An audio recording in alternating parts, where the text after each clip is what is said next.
¿Escuchan bien? Buenas tardes, sí, Y perfectamente. profe, buenas tardes. Bien. Bueno,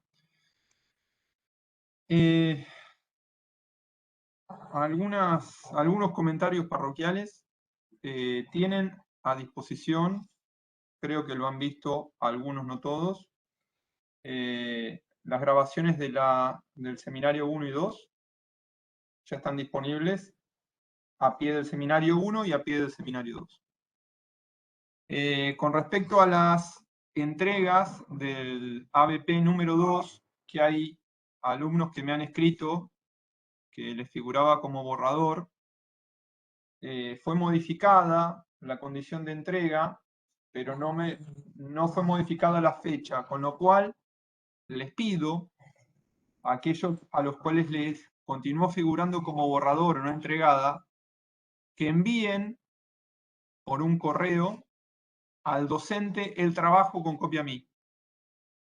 Ya a los que me han escrito se lo he contestado. Hacerlo de esta forma el procedimiento. ¿Se entendió? Para este trabajo, el número 3, ya fue modificado eso en el entorno.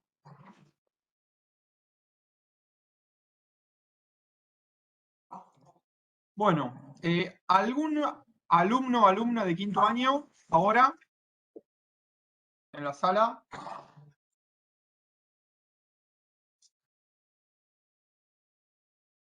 ¿Todos de cuarto? ¿Hay alguien de quinto?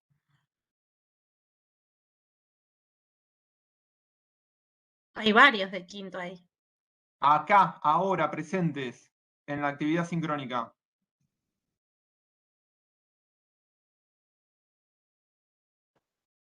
Nahuel. Bien.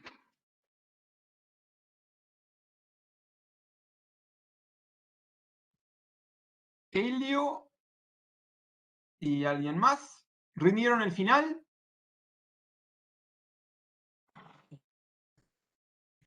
Bueno, vamos a aprovecharnos, Mariana. Ah, bueno, hay unos cuantos. Están tímidos.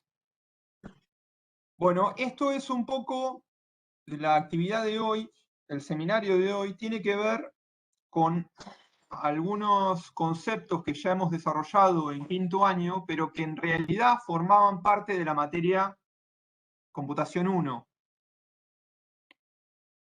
originalmente. Lo que pasa es que fueron reformulados para estar en la 2, pero ahora están y van a quedar en la 1, que son los datos en salud.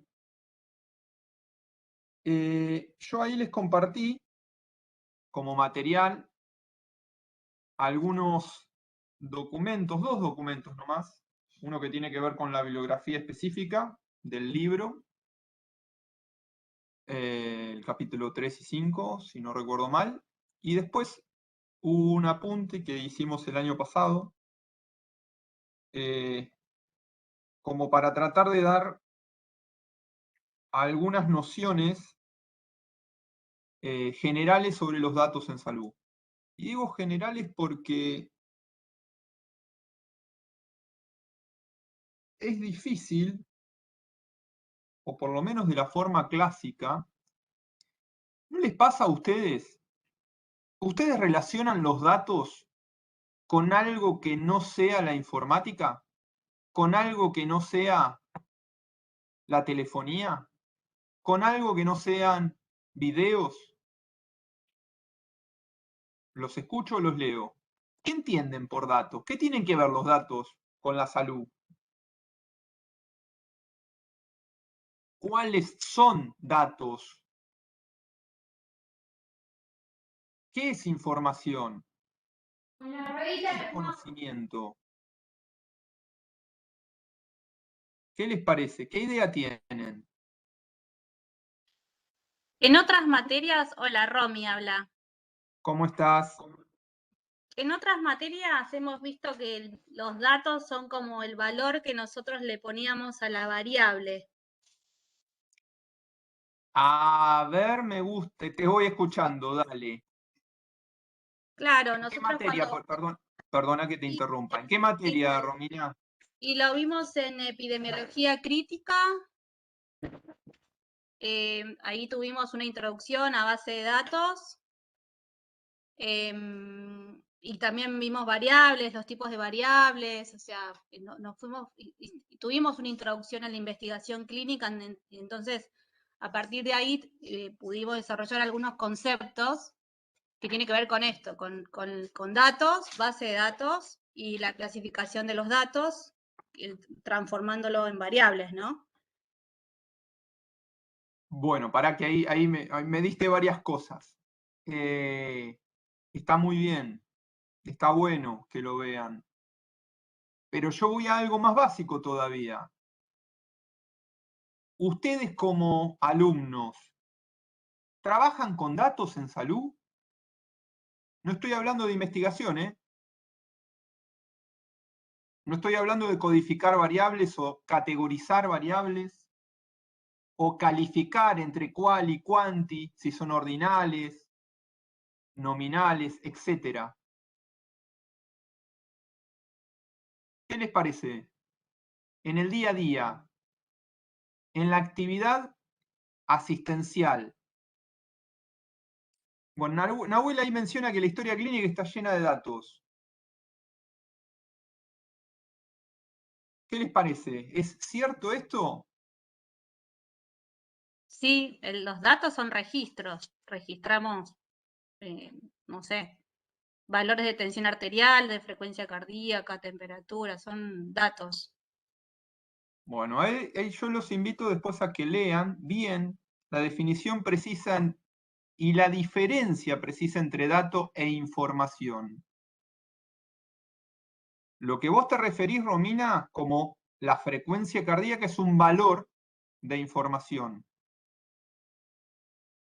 Ok, a lo cual al sí, dato, que es por ejemplo 70, vos le agregás una referencia que es la frecuencia cardíaca. El dato es la mínima estructura de valor. ¿De valor para qué? Para tomar decisiones. Más o menos la pirámide sería dato, información, conocimiento, sabiduría. Siguiendo el ejemplo de frecuencia cardíaca, perdón, de 70, y agregándole el parámetro que contextualiza, que es 70 qué. 70 puede ser años, eso es información. 70 puede ser la tensión arterial diastólica, le estoy agregando, ¿se entiende la referencia? sí, profe. Bien.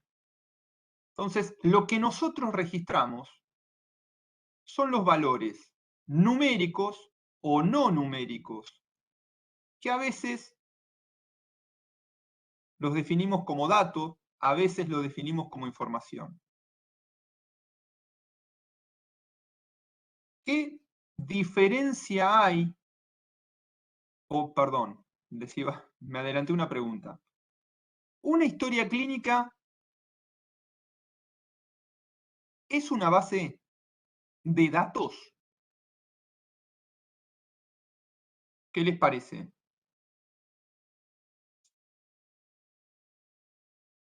¿Sí o no? Por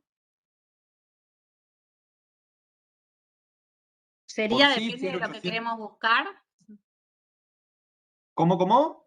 dependería de lo que queremos buscar. Si es un registro, la historia clínica, En realidad, que les quede. Ay, que les empecé a hacer ruido, ¿eh? Acá Agustina dice que no, que sería una fuente de información. sí, son Bueno, fuentes. son fuentes. Bueno, a ver, acá varias definiciones. Fuentes primarias, fuentes secundarias, fuentes terciarias. Esos son los tipos de fuentes de información. ¿Qué es una fuente primaria? ¿Saben? Sí. Una fuente. Sí, perdón.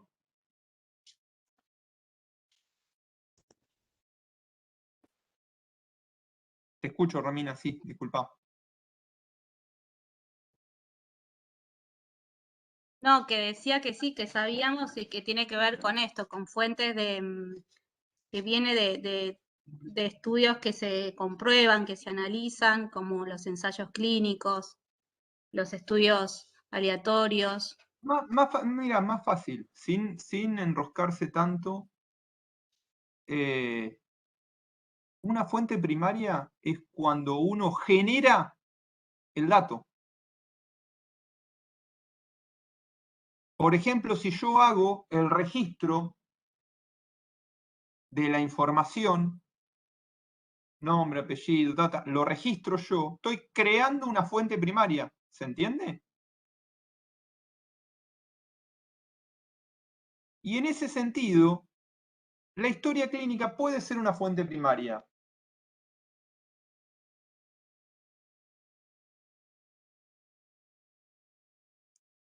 Y también una base de datos. O sea, no hay una inconsistencia entre una definición y la otra. ¿Me explico?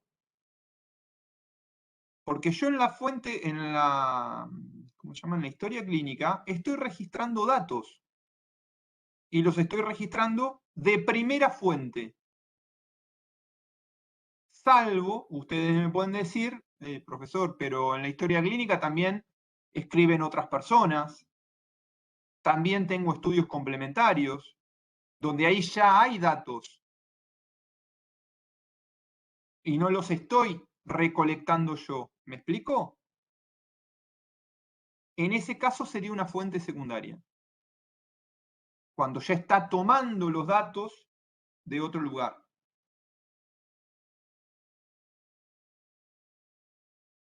Así que la historia clínica es una base de datos modesta, no relacional o poco relacional, que después lo vamos a comentar un poquitito más.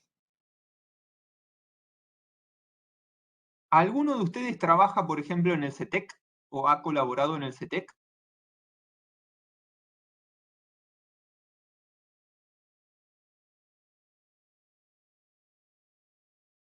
Sí, ¿no? Yo no. ¿Ninguno? Bueno, el año pasado había varios compañeros de quinto año que estaban. ¿Saben qué es el CETEC, no? Es el centro de telemedicina que funciona ahí en el aula 7, 8 es. Bueno, el CETEC, el aula 8, gracias Laura. El CETEC registra información. ¿Y dónde la registra? No nos vamos a meter en los sistemas de registro, pero en bases de datos, que pueden ser una planilla de cálculo. Y acá, un comentario. El seminario de hoy está muy relacionado con el seminario que viene. El seminario de hoy vamos a hablar de la mayor parte de la teoría que va a dar la base para el seminario que viene.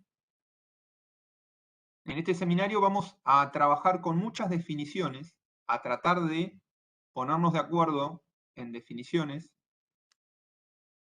Y el seminario que viene vamos a ver cómo esas definiciones las utilizamos para generar registros clínicos, registros de investigación, registros académicos, etc.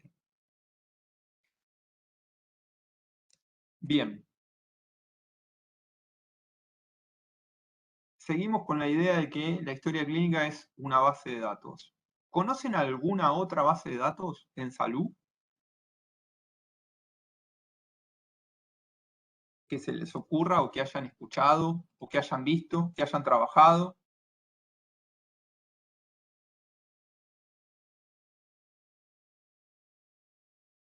Las encuestas de factores de riesgo nacionales, esas, A ver si, ¿qué? también, digamos, son encuestas que valoran factores de riesgo cardiovasculares en la población general. Bien. Son formularios. Bueno, pará, vamos por partes, Romy. ¿Vos te referís a la encuesta ya realizada o al formulario para registrar la información o los datos que solicita esa encuesta? No, en realidad la encuesta y después esos datos se pasan a un formulario, se bajan a un sistema informatizado. No sé, eso es un registro nacional. Bien, bueno, bien. Entonces vamos por partes. Todo registro debería hacerse pensando en la información y los datos que se quieren obtener. Esto ténganlo presente por más que les suene raro ahora. Si yo quiero registrar algo, tengo que saber para qué lo estoy registrando.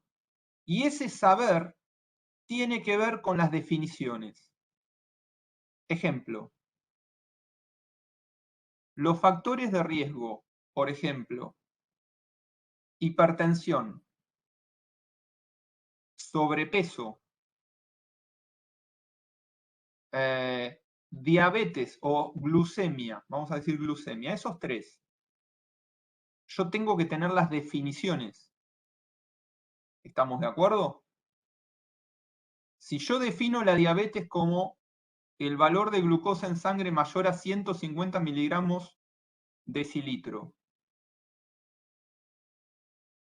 y Romina define la diabetes como el valor de glucosa en sangre mayor a 126, separado por dos determinaciones, y Laura lo define como el valor de glucosa en sangre mayor a 100. ¿Todas son correctas? ¿Ninguna es correcta? ¿Qué les parece?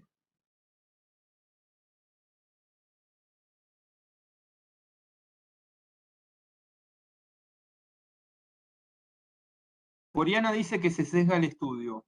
En realidad, mira, yo no, solo la que dijo el programa.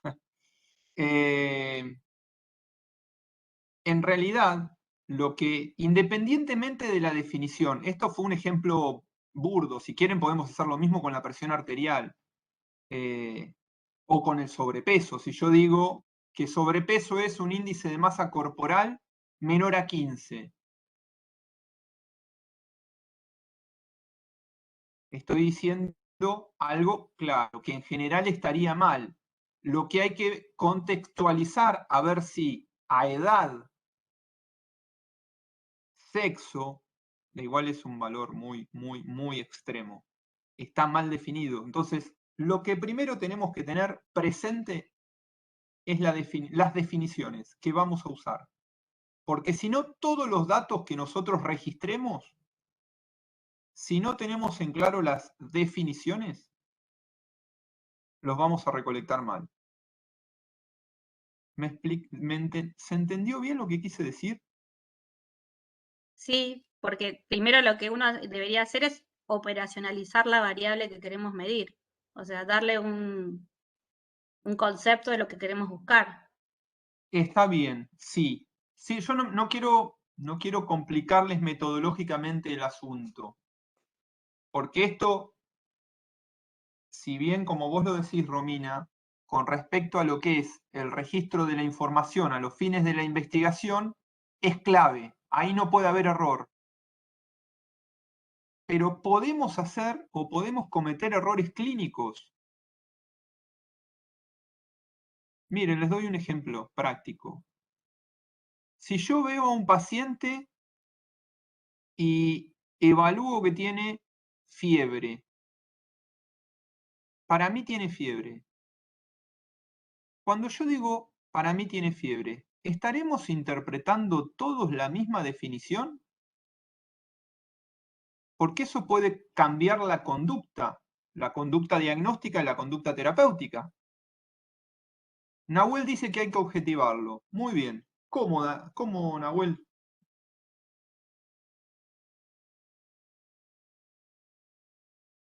Con un termómetro, calculo que me dirás, ¿no? Bueno, bien. ¿Y cuál sería la temperatura exacta para considerar fiebre? 38 grados. Ajá. ¿Dónde? ¿Temperatura periférica o temperatura central? Axilar. Fíjense que estamos describiendo un procedimiento, o sea, estamos definiendo cómo vamos a hacer un registro de información. Dato. ¿Qué dato vamos a recolectar? El valor numérico de la temperatura. ¿Dónde? En la axila. ¿Con qué? Con un termómetro. ¿Están todos de acuerdo con el valor que mencionó Nahuel como para considerar fiebre?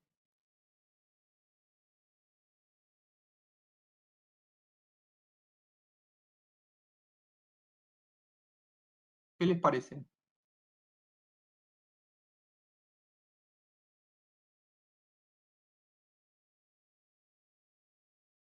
Acá podemos decir cualquier cosa. No tengan miedo a equivocarse.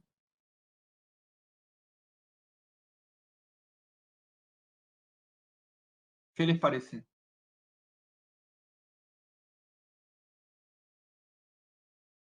¿Sí, no?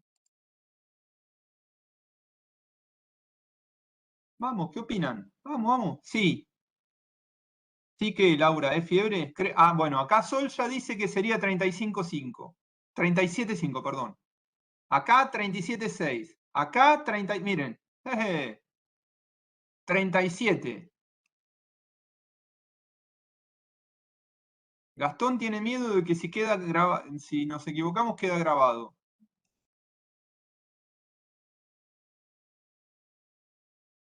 Imagínense el presidente entonces, ¿qué tendría que hacer, no? 37,5 axilar, dice Oriana. ¿Quién da más? ¿Quién da menos?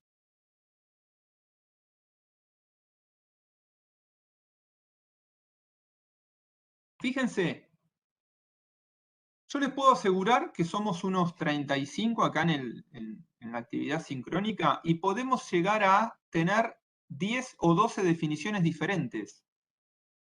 O 10 o 12 valores o puntos de corte diferentes. ¿Esto es trascendente para lo que es la evaluación clínica de un paciente? ¿Qué les parece? ¿Cuántos de ustedes en estos momentos se están preguntando qué tiene que ver esto con la informática? A ver, levanten la mano. No, en realidad creo que nos define el concepto, si lo tratamos o no lo tratamos. A lo que yo quiero apuntar con esto, chicos, es que las definiciones están para ser utilizadas y para que todos hablemos un mismo idioma. Si no, puede haber 10, 12 maneras de hacer las cosas, 10, 12 conductas. Y eso en general no es lo que corresponde. ¿Por qué traigo a colación el ejemplo este? Porque es muy frecuente. La fiebre, perdón, la medición de la temperatura es un registro que, ¿cómo se llama eso? Un registro vital, ¿no? Un signo vital. Que muchas veces amerita una conducta diagnóstica o una conducta terapéutica. Romina había mencionado que para el caso de la COVID-19 se había modificado el punto de corte, concepto, punto de corte, concepto, punto de corte. Lo vamos a retomar al final. Háganme acordar.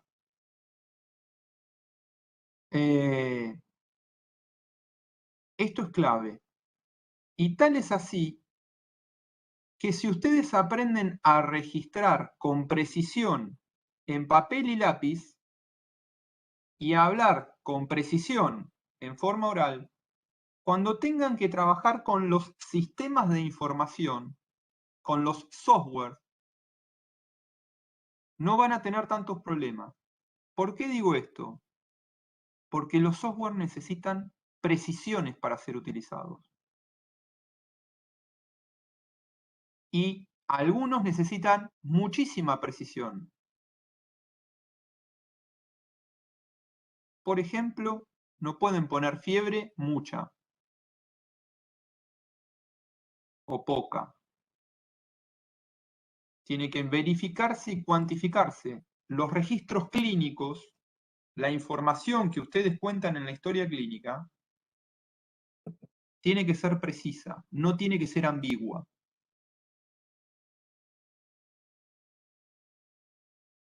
Lo mismo sucede cuando ustedes registran en sistemas. Alguien había mencionado acá lo del CISA.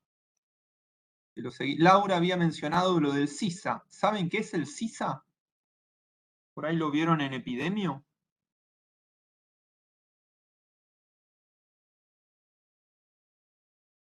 ¿Alguno lo conoce? ¿O alguna?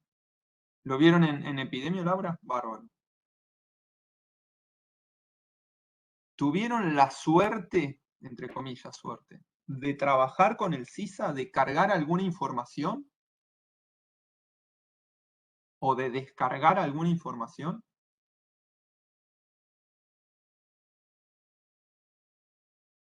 ¿Tuvieron la suerte de cargar alguna vez un formulario de registro? Muy bien, Agustín. Es el Sistema Integrado de Información Sanitaria. En realidad es el Sistema Integrado Sanitario Argentino. El Sistema de Información Sanitario Argentino, ahí está, perdón.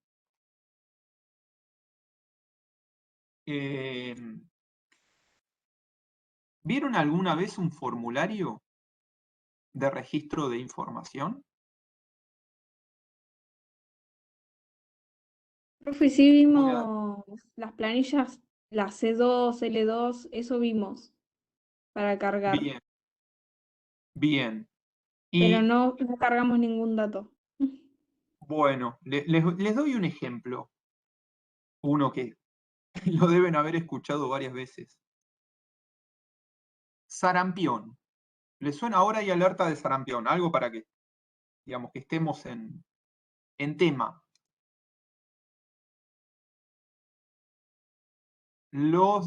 Ahí está, muy bien, Laura. Los eventos de notificación obligatoria. ¿Eso lo vieron? ¿Vieron los formularios? Eso después se vuelca. ¿Los vieron? Díganme, por ahí yo entiendo que sí, pero díganme por las dudas. Sí, sí. De epidemiología. Lo vieron, perfecto. Esto sí tiene que ver con informática, lo que les voy a contar. Ustedes son generadores de datos, son fuentes de datos primaria. Ustedes al confeccionar un formulario son fuente de datos primaria. Son el primer punto. Ese dato, a través de un formulario, viaja por el ciberespacio a un registro central, provincial o municipal. Depende el tipo de carga. Vamos a hacer con el caso de sarampión. Vamos a hacer los puntos para que vean que no es tan sencillo. Ustedes están en un CAP, en el... bueno, se me fue el nombre de uno de los centros de atención primaria más conocidos de Mar del Plata, uno de los más grandes. Bueno, en uno, no importa. Se genera un formulario. Ese formulario, ¿saben a dónde va? A la dirección de epidemiología del municipio. De la dirección de epidemiología del municipio debería ir a la dirección de epidemiología o de estadística sanitaria del Ministerio de Salud de la provincia. Y de ahí a la dirección de epidemiología de Nación. La región sanitaria tiene el registro, la dirección de epidemiología o la sede de epidemiología. Depende para qué tipo de registro pasa por región Para el caso de sarampión puede pasar. O va directamente a... Esto, a ver, estoy hablando en formato papel. En formato sisa es directamente la carga al sisa. ¿Se entendió el derrotero? Primer nivel, región, provincia, nación. Si se genera mal el dato, ¿dónde lo ven? ¿Dónde se les ocurre que puede aparecer eso? ¿Dónde uno se puede dar cuenta? ¿Qué les parece?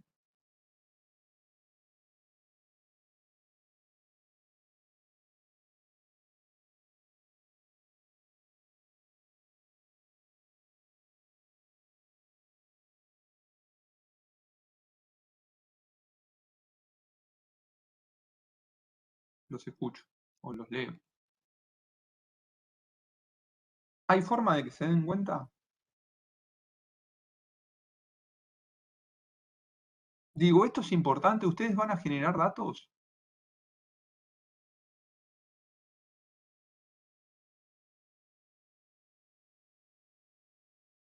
Sí.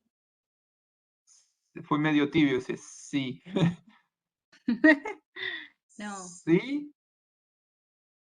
¿Alguna vez alguien les contó la importancia que tienen ustedes? ¿Que van a tener ustedes?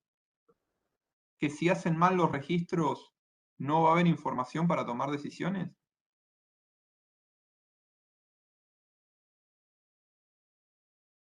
Sí, es como si nosotros tomamos malos datos, es como un desvío de la información, ya no sirve, se descarta el dato. ¿Tienen algún ejemplo de eso?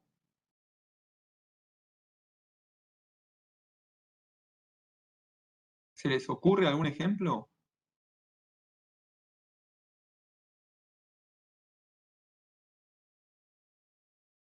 Agustina dice que en ningún lado, por eso somos esenciales. Yo diría que somos especiales, más que esenciales. En algunos casos hay esencialidad y en otros es más problemático.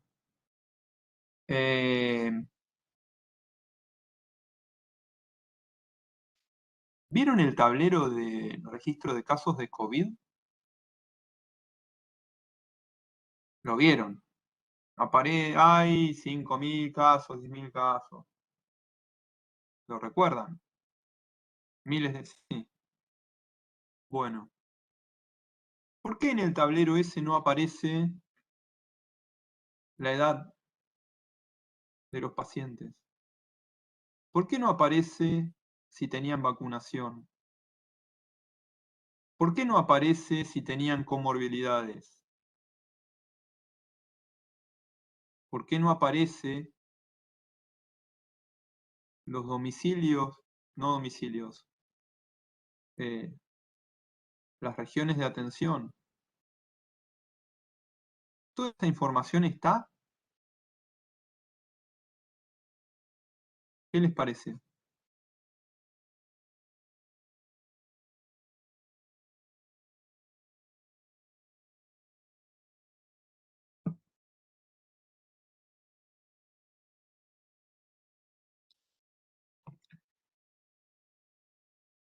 Laura dice, ¿el peligro sería el subregistro? Por definición, siempre hay subregistro. O mal registro. Se toman decisiones en base a ausencia de registro. Les doy otros ejemplos para que vean la importancia del registro de la información en lo que tiene que ver con la vida diaria, porque ustedes pueden pensar, ¿de qué me va a interesar a mí registrar si yo voy a ser médico del primer nivel? ¿No? No voy a estar en la región sanitaria o no voy a estar en el ministerio. ¿Qué importancia les parece que puede tener el registro adecuado?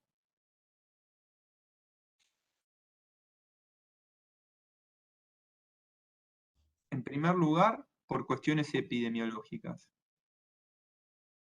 Saber si hay o no hay En el primer determinada... nivel también se usa, profe. Yo iba al CAPS de Félix Ucamet y tenían problemas con agrotóxicos ellos. Y llevaban un registro, pero a nivel de su CAPS porque ya sabían que eran problemas porque fumigaban encima de las casas, por ejemplo. Pero ya como que los médicos sabían de dónde veníais, nada, hacían movilizaciones y esas cosas como para ser escuchados, pero porque ellos llevaban un registro. Tipo, tal familia está afectada por problemas respiratorios, cutáneos, y viven adentro de un campo que lo fumigan, o sea.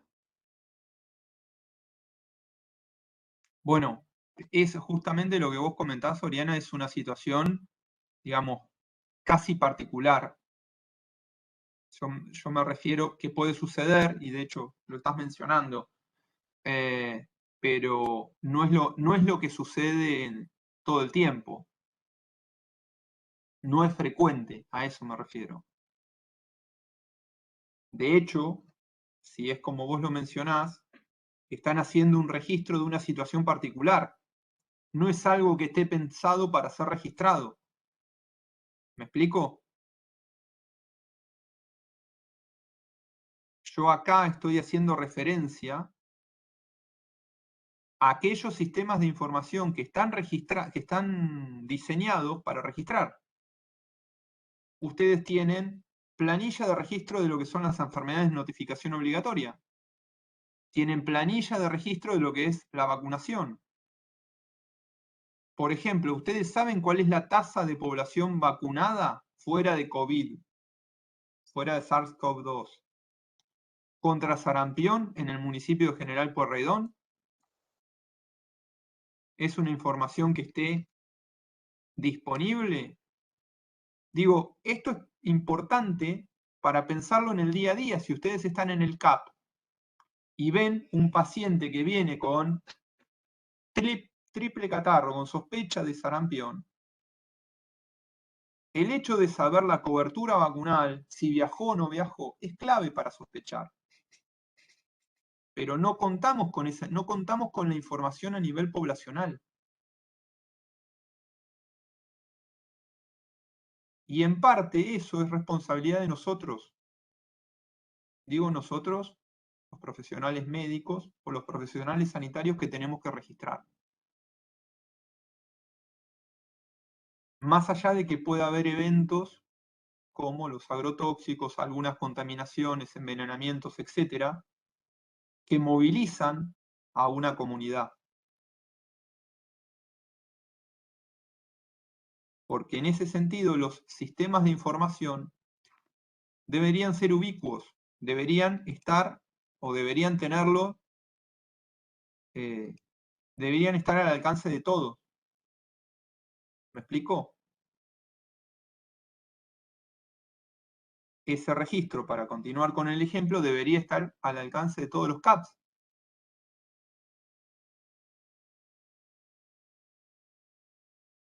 A lo que quiero apuntar con esto es que la situación es bastante compleja y nosotros deberíamos formar parte del ciclo de mejora de la información, de los datos y la información, porque los vamos a usar permanentemente. Y de hecho, como dice el apunte, hoy estamos viviendo en la era de los datos. Hoy sabemos o podemos predecir con cierta precisión comportamientos, conductas. Pero vamos a ver bien esto en búsqueda de información. Pero los dispositivos inteligentes, los celulares, hoy manejan una cantidad de datos que permiten o modelan, mejor dicho, ciertos patrones de utilización. No sé si ubican el dicho de dime con quién andas y te diré quién eres. Bueno, ahora ha sido modificado a dime qué datos consumes y te diré para dónde vas. O cuáles son tus preferencias. Y eso está llegando a la salud. Ese procesamiento de cantidades abismales de datos automatizados está prediciendo el comportamiento de determinadas variables, como por ejemplo, diagnóstico por imágenes en la búsqueda de tumores, el diagnóstico de pacientes con infarto, el pronóstico para determinadas enfermedades. Pero eso ya lo hacen máquinas. Eso no tiene que ver ya tanto con nosotros. Lo nuestro todavía sigue siendo definir los datos, establecer y categorizar variables, establecer registros. Cuando esté todo digitalizado, cuando en vez de registrar a mano lo podamos obtener a través de un código de lectura, un query, un QR, un código de barras,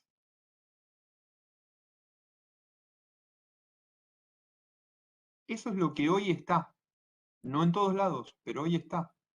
¿Escucharon hablar del concepto de trazabilidad de la medicación? Sí. ¿Lo podés explicar, Romina? ¿Sabés qué es? Sí, por lo que yo entiendo, ¿no? Yo soy enfermera y trabajo en onco, así que lo que hacemos es como un seguimiento de la medicación para evitar errores en la administración. Y en realidad es eso, es para disminuir el error. Igual a veces el error llega, pero tiene que ver con otro tipo de cosas, pero en realidad se hace eso, digamos. Se gestiona una trazabilidad que pasa por un montón de profesionales, desde el farmacéutico hasta el técnico, hasta el enfermero que va a preparar la medicación, el que lo va a administrar, hasta que llega al paciente. Y eso lo que hace es disminuir el impacto y el error sobre el paciente. Bueno, sí, está bien. Te falta solo la parte desde que se fabrica la droga, que está bien, no la Claro, tenés por qué sí, saber. sí. Bueno, sí, ese paso ya me Está llega bien, cocinada. claro, exacto. Bueno, la trazabilidad es desde que se elabora la molécula de determinada droga hasta que se inocula, se inyecta o se dispensa en el paciente. Eso es lo que se llama el proceso de trazabilidad completo. Desde su fabricación hasta su utilización. Su utilización es cuando uno le da y verifica que el paciente lo tomó o se le inyectó. Todo eso ya está para ser utilizado en forma digital, no al gran público o no en todos los lugares, pero ya está. Eso implica un cambio en las conductas. A ver,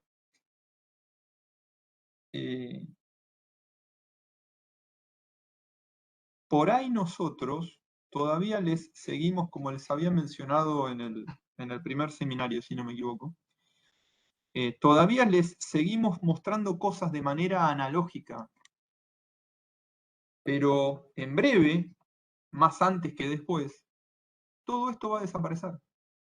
Pero el concepto de lo que son los datos, de lo que es información, eso no va a desaparecer.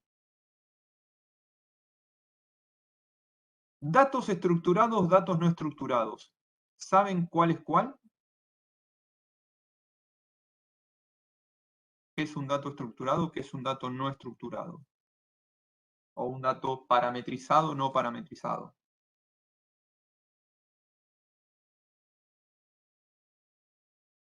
¿Saben qué es?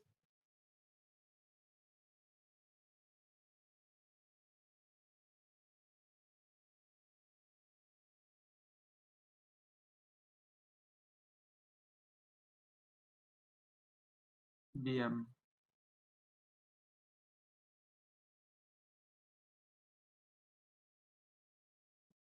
¿Una idea? ¿A qué les suena?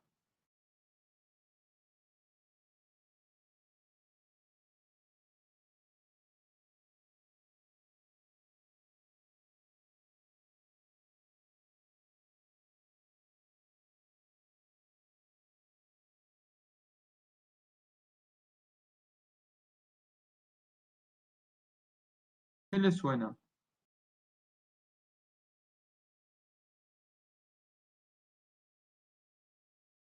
Para decirlo en sencillo, todos los dispositivos que ustedes utilicen para registrar en una historia clínica, estetoscopio, vamos a decirlo analógico primero, estetoscopio, las manos, ustedes les dan un marco de referencia. Si yo voy a registrar la frecuencia cardíaca, voy a ponerle determinados parámetros. Algo así, Agustina. Los datos estructurados tienen alguna definición, alguna predefinición. Algunos ya directamente vienen listos para ser procesados. Esto es algo que por ahí vieron de costado en epidemiología. Los datos, para sacar estadísticas, por ejemplo, tienen que tener todos un mismo formato, sea el campo numérico, formato numérico, sea trabajar con un decimal o dos decimales, sea trabajar con punto en vez de coma o con coma en vez de punto. Nosotros en el lenguaje español trabajamos con coma, no con punto. Eso es darle estructura a los datos. ¿Me explico? Hay muchos datos que no están estructurados y que al momento de recolectarlos hay un proceso, perdón, al momento de recolectarlos no, después de la recolección, hay que darles un proceso de transformación. En ese proceso, ustedes van a invertir mucho tiempo. Y es a veces donde se falla en esto que les dije que no hay registro, o alguien mencionó, Laura mencionó lo del subregistro.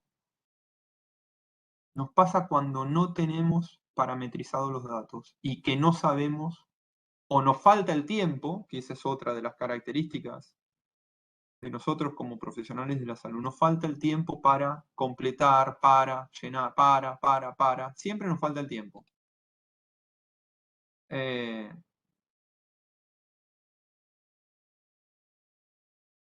Bien, ¿hasta acá alguna duda?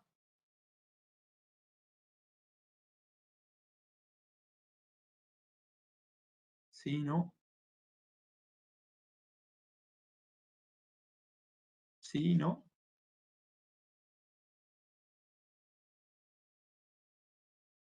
Bien. Les dejo una pregunta que me voy a preparar mate. ¿Qué son los datos tabulados? Tienen tiempo para googlear y todo.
Ahí volví.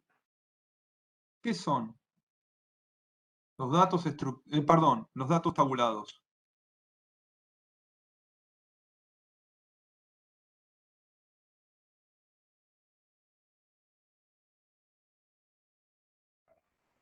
Yo encontré que son datos agrupados en gráficos o en tablas para poder entenderlos mejor. Los ponemos en gráficos para hacer comparaciones y verlos de forma más clara. Me gustó la segunda parte. Tabulado viene de tabla. Y generalmente, perdón, ¿alguna otra definición?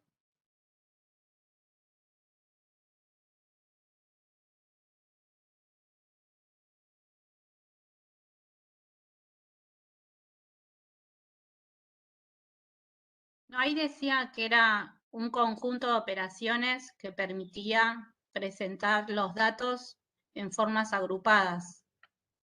Creo que no sé si es más o menos lo mismo. En forma de gráficos o Sí, tablas.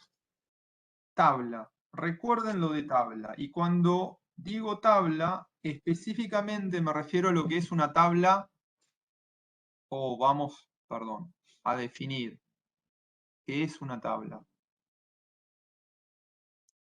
O qué, perdón, qué es una tabla de datos. Una tabla de datos tiene columnas y filas. Repito, una tabla de datos tiene columnas y filas. ¿Queda claro?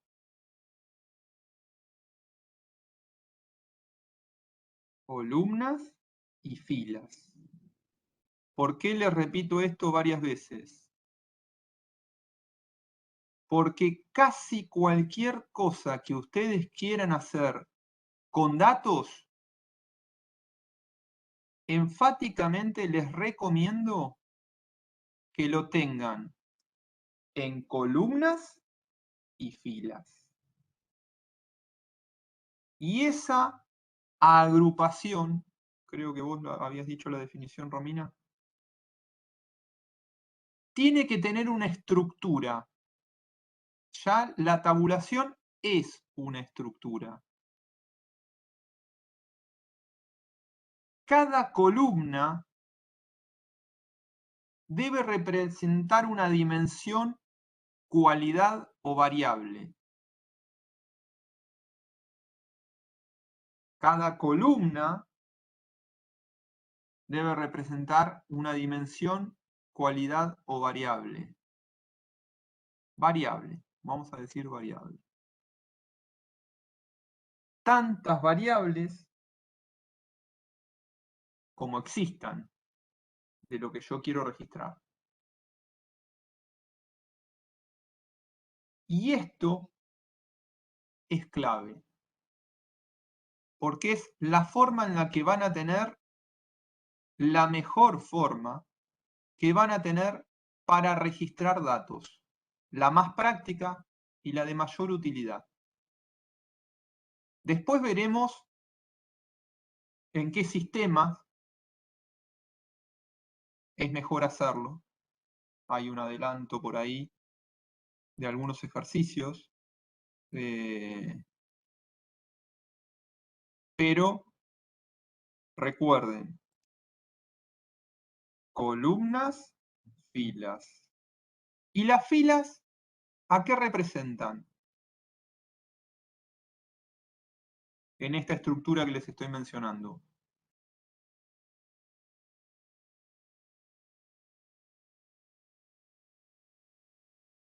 ¿A qué les parecen?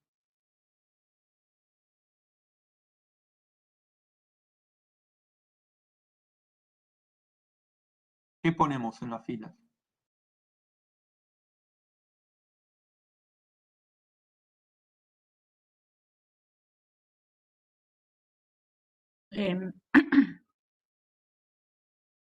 Los valores.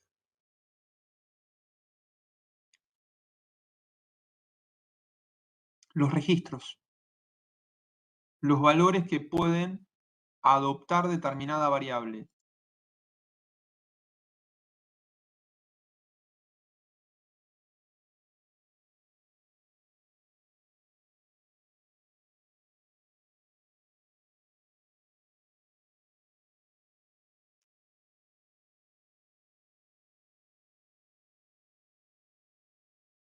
Y ya que está, un registro de datos tabulados. Es los datos que tenemos, así es, Oriana. ¿Es una base de datos? ¿Qué les parece?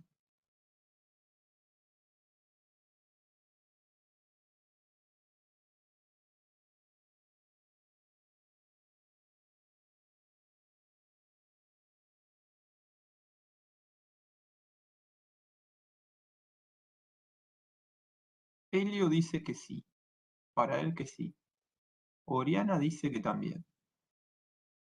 ¿Resto?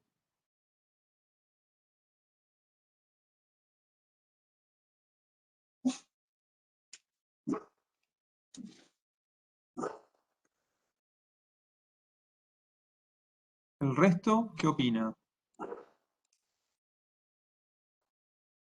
Sí. Es una base de datos. ¿Por qué? Ah, bueno, ahí Oriana tiró una piedrita. Dijo, ahora ordenados. Ahora tabulados, ordenados. ¿Por qué decís ordenados? ¿En base a qué? Creo que cuando están tabulados, como que a primera impresión, como que te muestran la misma información, pero resumida en la tabla. Te muestra los mismos datos que si los tuvieras uno abajo del otro, digamos, no así organizado.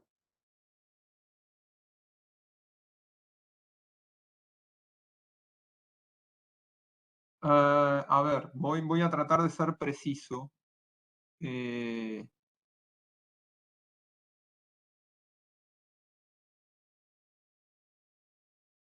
Sería Agustina como el también se- gráfico discriminado, como sería la información discriminada en tablas. En realidad estamos mezclando algunas cosas, chicos. Esta definición sí, resume la información. Eso sí es cierto. Pero lo de ordenado tendrá que ver con que cada una de las, y esto lo vamos a ver la semana que viene con los ejemplos dentro de lo que es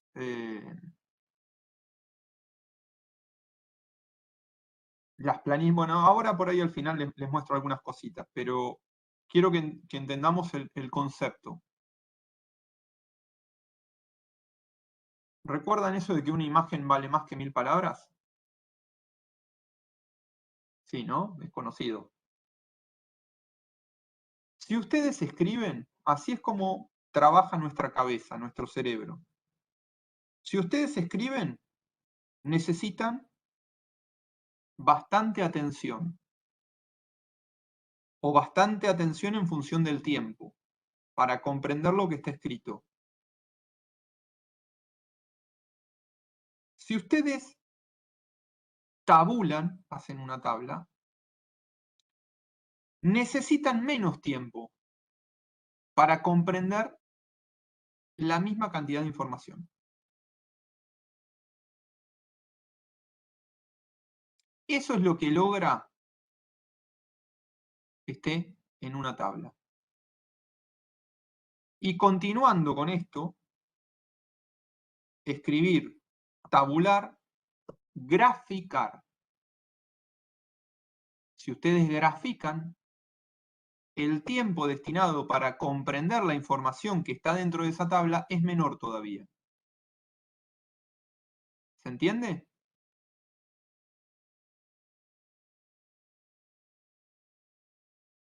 Ahora, ¿se entendió eso? Sí, se entendió. Ahora, una aclaración, porque ustedes mencionaron ahí lo de ordenados en base a una... Bueno, después, dentro de la tabla, ustedes pueden ordenar. ¿En base a qué? A distintos criterios. De lo más frecuente a lo menos frecuente, lo más grande a lo menos grande, orden alfabético, de mayor a menor, etc. Eso es orden. Ahí sí. Orden viene de la definición de ordinal, que sigue una jerarquía, que hay una diferencia entre el primero y el segundo y el tercero, etc. Pero yo si los datos los tengo tabulados, normalmente no tengo esa diferencia. Yo no sé qué distancia hay entre el primero, el segundo y el tercero y el quinto. Hay cantidades. ¿Se entendió el concepto?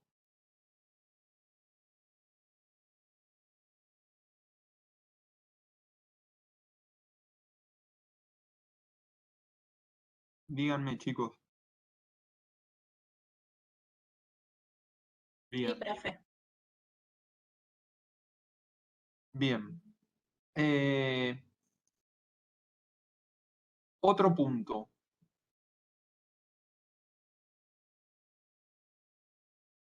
Dijimos que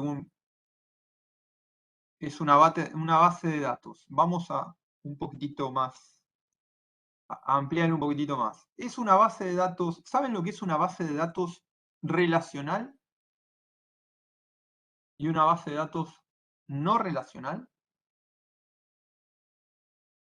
¿Conocen la diferencia?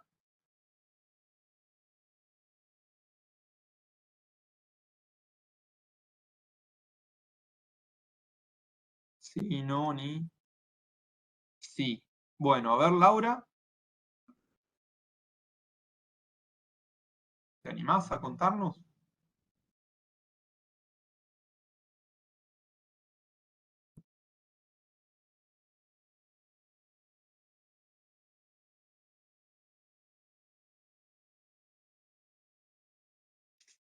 Laura.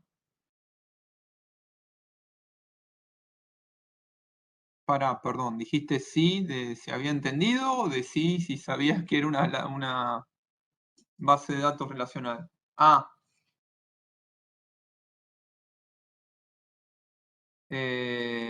bueno,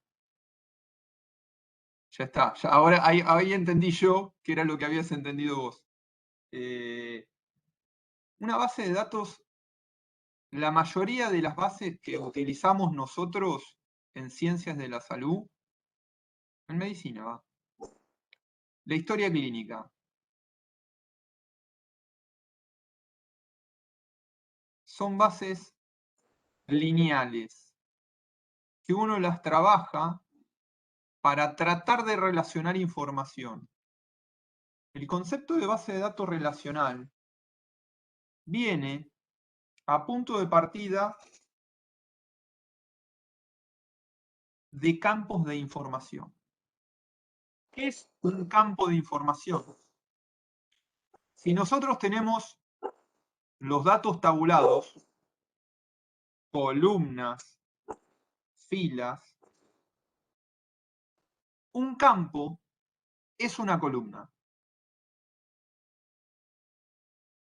Para que ustedes se den una idea, ¿trabajan con frecuencia con bases relacionales?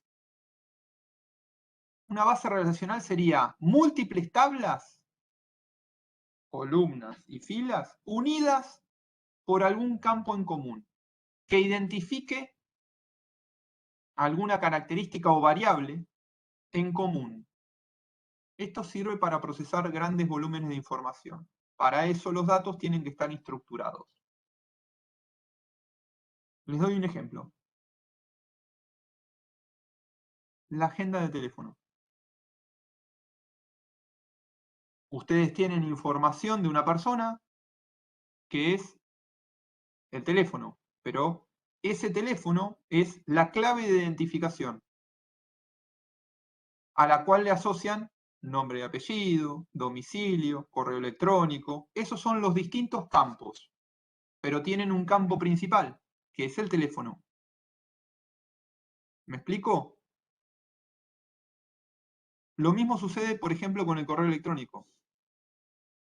Lo mismo sucede con las claves de identificación que ustedes tengan para usar, por ejemplo, con redes sociales, con algunos software, etc. Eso es lo que se llama algunos ejemplos de bases relacionales. La mayoría de las veces que nosotros registramos información en ciencias de la salud, nos manejamos con tablas que pueden estar o no en relación. Generalmente, a los fines académicos, no trabajamos con bases relacionales.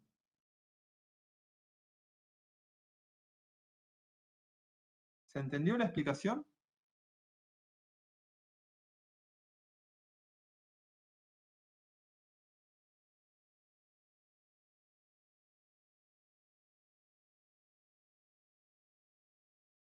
Dijimos lo de tabla.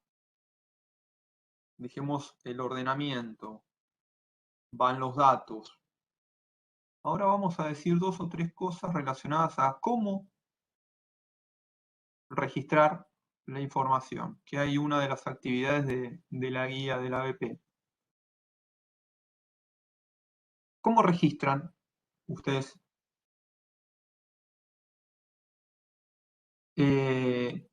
A ver, Oriana acá pregunta, ¿por qué con fines académicos?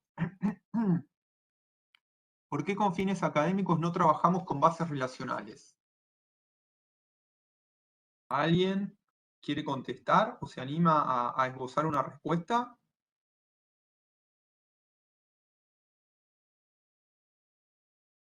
¿Qué opinan?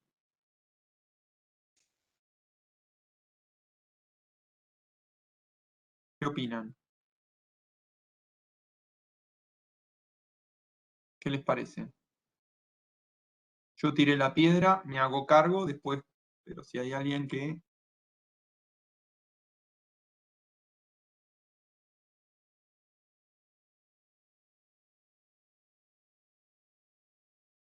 Se los voy a contestar acá a través del chat.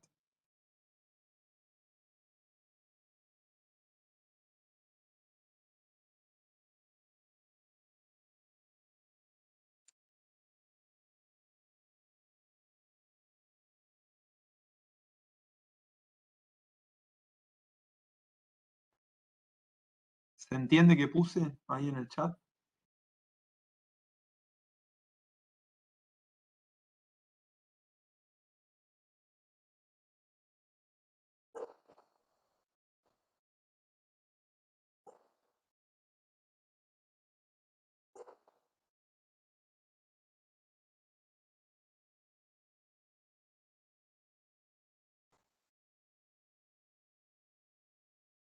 ¿Se entiende eso, chicos, o no? Lo que puse ahí.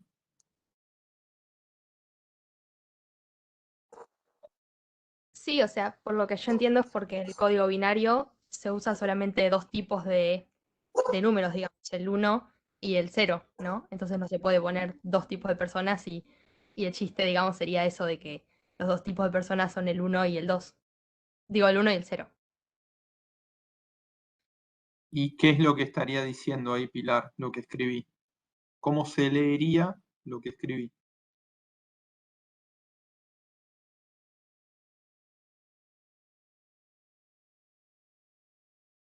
¿Cómo lees esa frase?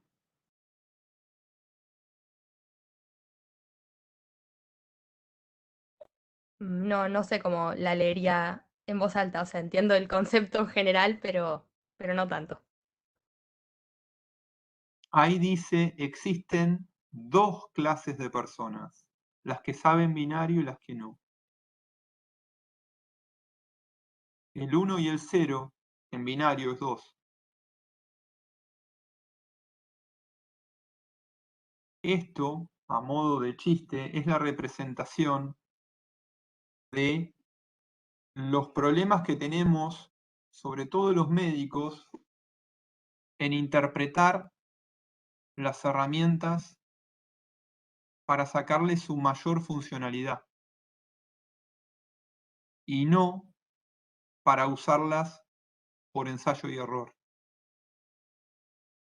Por ejemplo, la historia clínica electrónica sería el ejemplo de una base de datos relacional, donde uno tiene distintas estaciones de información o distintos lugares en los cuales sumar información o registros que tienen que ver con el laboratorio, que tienen que ver con anatomía patológica, que tienen que ver con imágenes, que tienen que ver con farmacia, que tienen que ver con la internación, que tienen que ver con consultorio externo, etcétera, etcétera, etcétera. Pero si ustedes van a la hoja de papel, digamos, no a la hoja de papel, sino a la historia clínica que se encuentra en la mayoría de los establecimientos asistenciales a nivel estatal, sigue siendo en papel. Y eso no es relacional. ¿Me explico?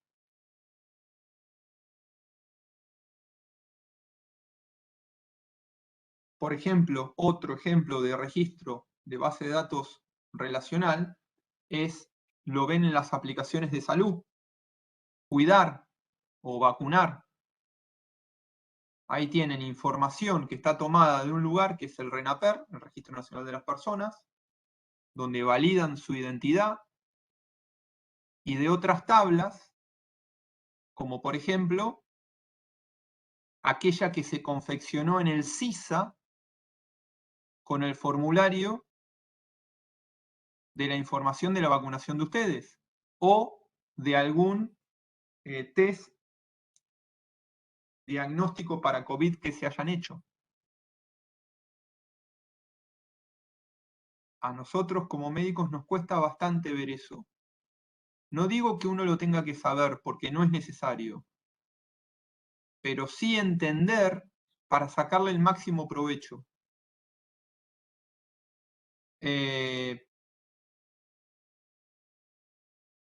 Porque, por ejemplo, hay herramientas que ustedes van a utilizar para recolectar información y que va a ser de insumo muy frecuente y que van a necesitar saberlo. Por ejemplo, un formulario. Confeccionar un formulario, que es una de las actividades del ABP. ¿Han hecho alguna vez un formulario en Google?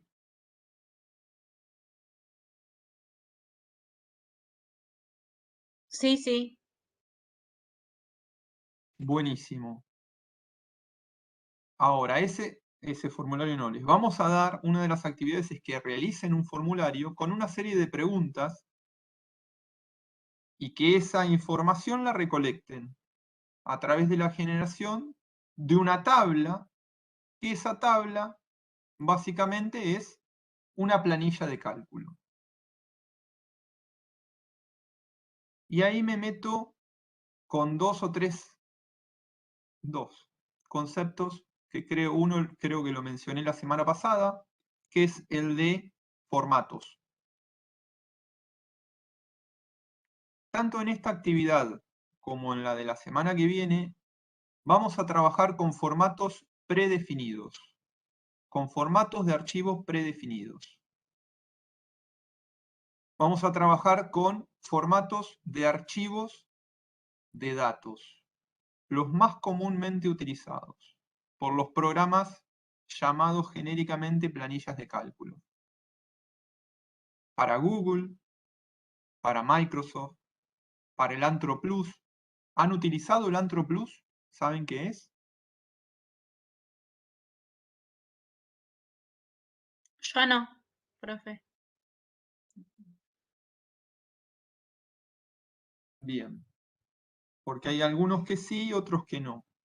El Antro Plus es un programa de la OMS para hacer curvas de crecimiento pondoestatural en los nenes. Lo que nosotros les dimos en el ABC, bueno, todas las indicaciones de cómo instalar el software, que es gratuito, libre, y que lo van a usar en Sana. Sana es, ¿no? La materia salud. Sana, sí, Sana, está bien. Sí. Disculpen los nombres de las materias que no los tengo todos. Sí, salud del niño, niña y adolescente. Ah, Así se bueno, llama. gracias.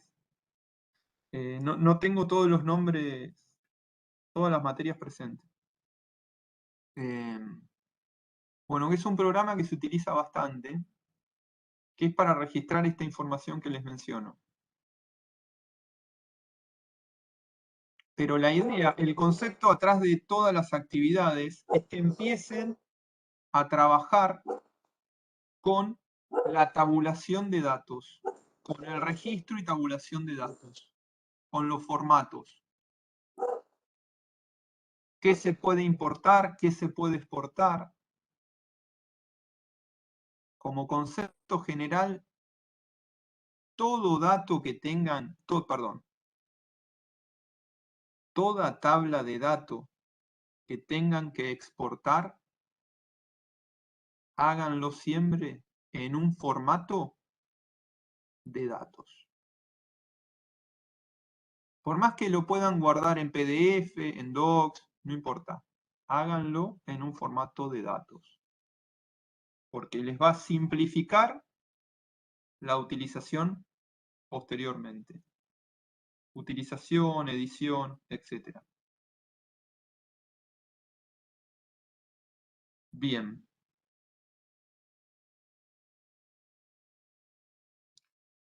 Hasta acá quería llegar, a ver si me estoy olvidando de algo. Bueno, estos son los datos antropométricos, exportación de archivos. Bien. Quedan algunas cositas que las vamos a... Lo de grilla, encuesta y cuestionario. Bueno, lo definimos. ¿Saben qué es una grilla? No, perdón, al revés. Olvídense lo de grilla. Vamos a encuesta y cuestionario. ¿Qué es una encuesta? ¿Qué es un cuestionario? Y ya, acá ya están hinchando. ¿Qué es un cuestionario? ¿Qué es una encuesta? ¿Qué diferencias pueden encontrar? ¿Cuáles son las que con más frecuencia utilizan ustedes?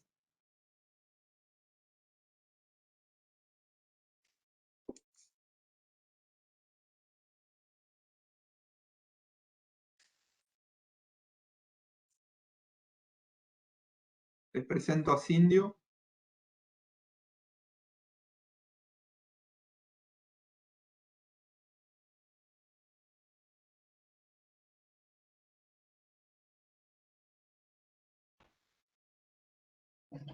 Las encuestas pueden ser estructuradas, semiestructuradas, abiertas.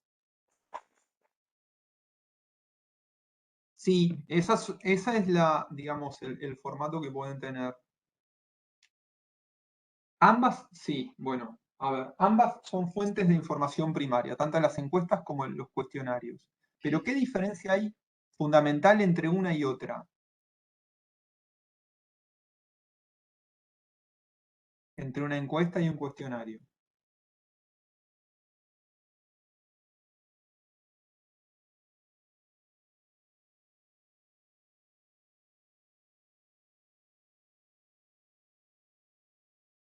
El cuestionario, dice Agustina, puede autocompletarse. Sería autoadministrado. La diferencia fundamental entre un cuestionario y una encuesta es que la encuesta va dirigida por una persona. Por ejemplo, yo le pregunto a Agustina una serie, valga la redundancia, de preguntas. En cambio, en un cuestionario, esas preguntas ya están hechas, ya están formuladas. Lo que voy a tomar son las respuestas de Agustina.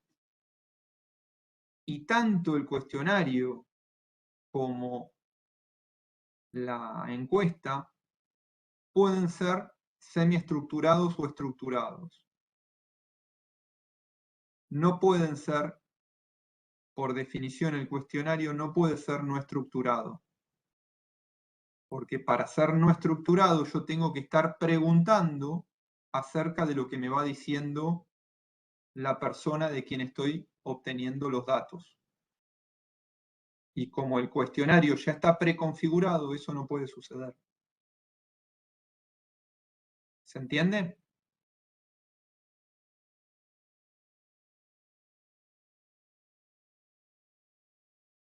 Bien.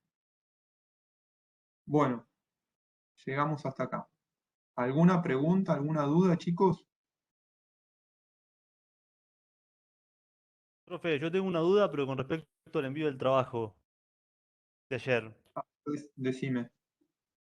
Una compañera del grupo lo envió y le aparece archivos enviados, pero en el borrador aparece eh, borrador no enviado. Quería saber si todos tenemos que aceptar el envío porque no me figura esa opción. No. Tenés que enviar con copia a mí y al docente que debe corregir de acuerdo a tu grupo el archivo. ¿Todos los miembros del grupo tenemos que enviar? Entonces, No, uno solo. Mencionando el grupo. O sea, el archivo tiene que tener el número del grupo. bien, bien, bien. Bueno, entonces lo mandó mi compañera. Lo que pasa es que le figuraba en borrador no enviado, pero bueno, era la duda esa. No, pero perdona, Yamil, puede suceder que haya quedado como borrador no enviado. Puede ser porque estaba mal configurado el envío. Por eso, a todos los que les quedó como borrador, lo mencioné hoy al principio, envíenlo igualmente al docente responsable del grupo de la corrección con copia a mí. Bien. ¿Está? Copia a mí es...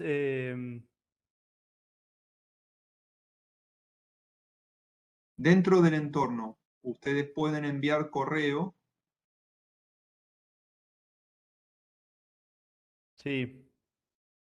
y ahí nos lo envían. Bien, bien.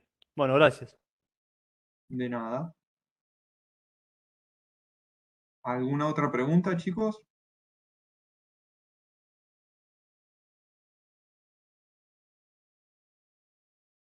Profe, ¿usted puso para compartir y descargar el archivo del Antro Plus o nosotros lo buscamos y lo descargamos? Es fácil. Ahí puse el enlace dentro del ABP. Tienen el, Ajá. el envase, perdón, el enlace para descargarlo. Bueno, Lo verifiqué el viernes, el jueves o el viernes, así que está funcional. Si no pueden hacerlo, cualquier cosa me escriben, pero yo lo hice, no hubo inconveniente. Y también tienen un tutorial de cómo utilizarlo. Es sencillo, es bastante intuitivo. Les hago una aclaración, ahora que lo mencionaste. Le pueden configurar el idioma, por defecto viene en inglés, pero lo pueden poner en español. Tienen que ir a la configuración y cambiar el idioma. Profe, ¿Sí? tuvimos una duda acerca de la VP2, pero pusimos al foro, pero no era miércoles de 14 a las 18, que, bueno, el horario que nos correspondía, ¿no? De consultas sincrónicas. Así que Sí. no tuvimos nada contestado y enviamos el trabajo de la manera que pensamos. No sé si hay problema o algo así. ¿No te contestaron en ese horario, Mariana? No, pusimos jueves, si no estoy equivocada, no era en el horario, porque bueno, no teníamos la duda hasta tanto. Bueno, no. A ver. Escriban igualmente al docente. A ver, las consultas que tengan para ser contestadas en forma sincrónica son en el horario de consulta. Después, las que son asincrónicas se contestan a las 24 o 48 horas, depende del docente. De cualquier manera, escribile al docente, Mariana, o vos, o cualquiera de tu grupo, para Pusimos que el te foro, conte- profe. ¿Cómo? Pusimos en el foro, pero no Bien, está ahora contestando. no lo miré yo, ahora lo voy a verificar. Bien. Bien, porque hay chicos de otras comisiones que tienen, por ejemplo, consultas sincrónicas hoy, 14 a las 18. Así que se torna un poco imposible, ¿no?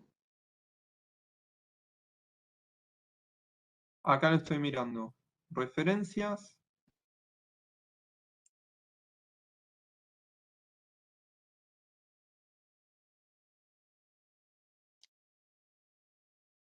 Perfecto.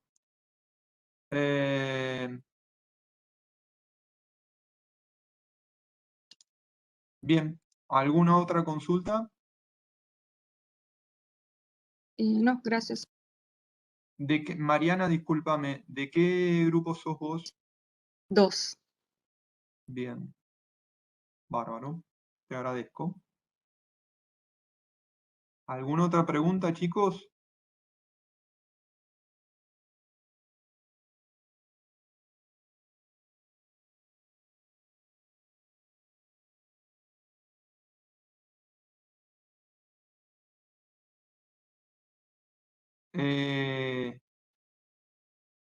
No hay, a ver, Oriana, si no llegan a la consulta sincrónica, pueden hacerla asincrónica. Pero no se queden sin consultar. ¿Está?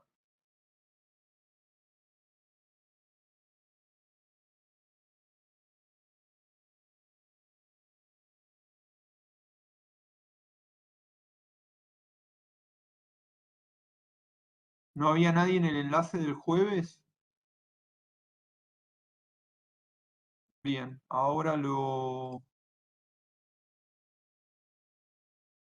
ahora lo verifico.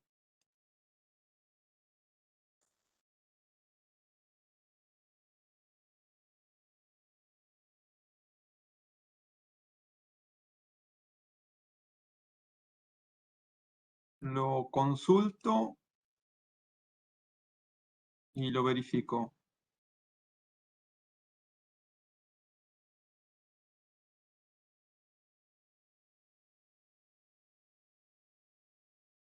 De nada.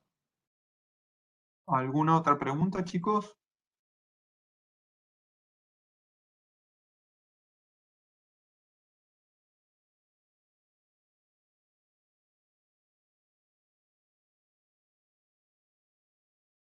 Bueno, si no hay más preguntas, nos vemos el lunes que viene.